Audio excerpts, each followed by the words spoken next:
ಗೋವಿಂದ, ಯಾಕೋ ನೋಡಿದ್ರು ನೋಡ್ದೆ ಇರೋ ಥರ ಹೋಗ್ತೀಯಾ? ಮತ್ತೇನಣ್ಣ ನೀನು ಅವಳಿಗೋಗಿ ಪ್ರಪೋಸ್ ಮಾಡ ಅಂದ್ರೆ ನೀವು ಮಾಡಿದ್ದೇನು? ಏನು ಮಾಡ್ಲೋ, ಅವಳು ಮುಂದೆ ಹೋದ್ರೆ ಧೈರ್ಯನೇ ಸಾಲ್ತಿಲ್ಲ. ಅವಳೇ ನುಲಿನ ಸಿಂಹನ ಎದ್ರಕ್ಕೆ, ಆಫ್ಟರ್ ಆಲ್ ಒಂದು ಹುಡುಗಿ ಅಷ್ಟೇ. ಅವಳಿಗೆ ಇಷ್ಟಕೊಂಡು ಎದ್ರಕಂಡ್ರೆ ಹುಲಿನ ಸಿಂಹನೂ ಆಗಿದ್ರೆ ಎದುರಿಸ್ಬೋದಿತ್ತು. ಆದರೆ ಅವಳು ಹುಡುಗಿ, ಅವಳ ಹತ್ರ ಹೋಗ್ತಿದ್ದಂಗೆ ಆಟೋ 100 ಕಿಲೋಮೀಟರ್ ಸ್ಪೀಡಾಗಿಂತ ಓಡ್ತಾ ಇರುತ್ತೆ ಕಣೋ. ಏನೋ ಮಾಡಲಿ. ಇವ್ನು ಕಾವ್ಯನ್ ಲವ್ ಮಾಡ್ತಿದ್ದಾನ? ಹೀಗಾದರೆ ಅವಳಿಗೆ ನೀನು ಲವ್ ಮಾಡ್ತಿರೋ ವಿಷಯ ಗೊತ್ತಾಗದು ಯಾವಾಗ? ಗೊತ್ತಾಗುತ್ತೆ ಕಣೋ, ಆದಷ್ಟು ಬೇಗ ಹೇಳ್ತೀನಿ. ಅಣ್ಣ ನೋಡು, ಜಾಸ್ತಿ ದಿನ ಕಾಯಿಸ್ಬೇಡ. ಅವಳು ಮುಂದೆ ಹೋಗಿ ಹೇಳಿದ್ರೆ ತಾನೇ ನೀನು ಯಾರಂತ ಗೊತ್ತಾಗೋದು. ಇಲ್ಲ ಅಂದರೆ ನೀನು ಲವ್ ಮಾಡಿದ್ದು ವೇಸ್ಟ್. ನೋಡಿ, ನಾಳೆ ಅವಳಿಗೆ ಅಕಸ್ಮಾತ್ ಮದುವೆಗಿದ್ವೆ ಫಿಕ್ಸ್ ಆದರೆ ಏನು ಮಾಡ್ತೀಯಾ?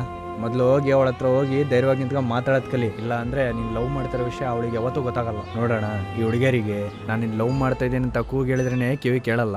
ಇನ್ನು ನಿಂದು ಹೇಳ್ದಿರೋ ಪ್ರೀತಿ ಈಗ ಸೈಲೆಂಟ್ ಆಗಿದ್ದರೆ ಅವಳಿಗೆ ಹೇಗೆ ಅರ್ಥ ಆಗುತ್ತೆ? ಸ್ವಲ್ಪ ಯೋಚನೆ ಮಾಡು. ಅವಳು ನನ್ನ ಪ್ರೀತಿಸ್ತಾಳೆ ಅನ್ನೋ ಭ್ರಮೇಲೆ ಬದುಕಬೇಡ.